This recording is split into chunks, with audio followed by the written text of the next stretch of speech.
My name is Nadia Cheng, and I will be a freshman this fall at Clarkson University studying biomolecular science. I worked with PhD student Abraham Finney, Professor Yu, and Professor Andrescu. Today I will be talking about the effect of copper on plants, transport, interactions, and removal.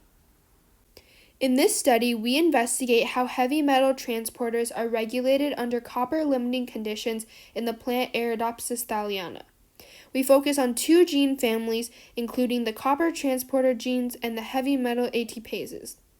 We study three tissues with copper and without copper treatment.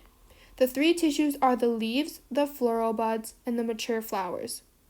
We evaluate which heavy metal transporters can be used as a marker for copper stress, in addition to developing a simple and efficient method for copper removal. Copper is critical in maintaining homeostasis in plants. However, too much copper can result in oxidative stress and cellular damage. Copper enters plants by root transfer from the soil to the plant's tissues. In soil, some major sources of copper are fertilizers, herbicides, and pollution from copper-based industries including mining. In addition, crops contaminated with copper can pose health risks for humans. When evaluating which heavy metal transporters could be used as molecular markers for copper stress, we first looked at the copper transporter genes. Our phylogenetic analysis revealed that there are two clades of copper transporter genes. As you can see in the second clade, there is species-specific duplication. This suggests possible functional redundancy or diversification. Then, with the data we collected from our RNA sequencing experiment using ERAPS thaliana, we evaluated the expression profiles of the copper transporter genes, which is shown in the graph on the right.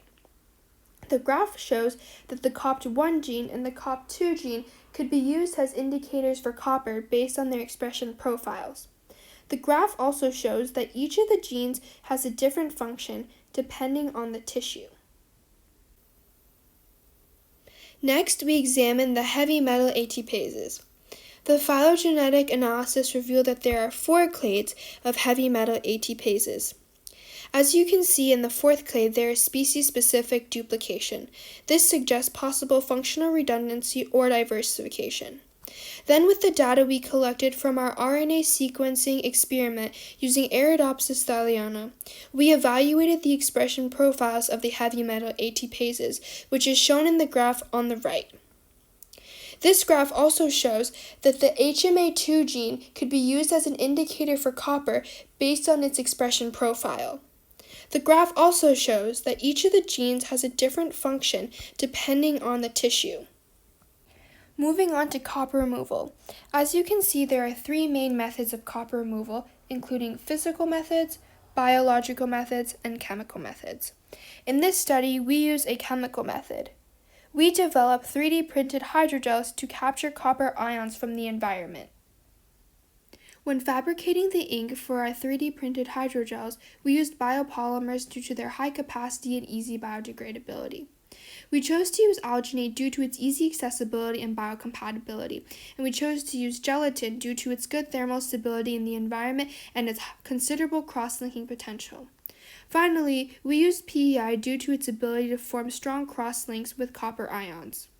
After the ink was formulated, we placed it into a 3D printer to be printed. We chose 3D printing because it is more environmentally friendly. This technology generates minimal waste because only the necessary materials are used. The final products after printing are colorless hydrogel tablets. This is how our 3D printed hydrogel tablets are used. First, they are placed into a copper ion solution. Then, while they are in the solution, a strong cross-linking reaction occurs between the copper ions and the PEI, which is shown in the diagram at the bottom of the slide. Then, once the gels are taken out of the copper ion solution, they are a dark blue color, indicating that copper ions were indeed captured.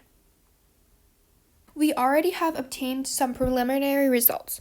We placed our hydrogels into a copper ion solution, and over time, as you can see in the pictures, the gels become a darker color, indicating that copper ions are indeed being captured by the hydrogel. We also conducted an atomic absorption spectroscopy experiment to quantify the concentration of copper when hydrogels are placed in a copper ion solution. As you can see from the graph on the right, as time increases, the concentration of copper ions decreases. In the future, we hope to test whether the COPT1 gene is useful for other plant systems, including Brassicanapis, to evaluate their copper responsiveness. In addition, we hope to evaluate the effect of environmental conditions and also finalize the quantification of copper removal. We see these hydrogels having an environmental application, removing pollutants that are released into the environment by agriculture and other copper-based industries. Thank you for listening. If you have any questions, I'd be happy to answer them.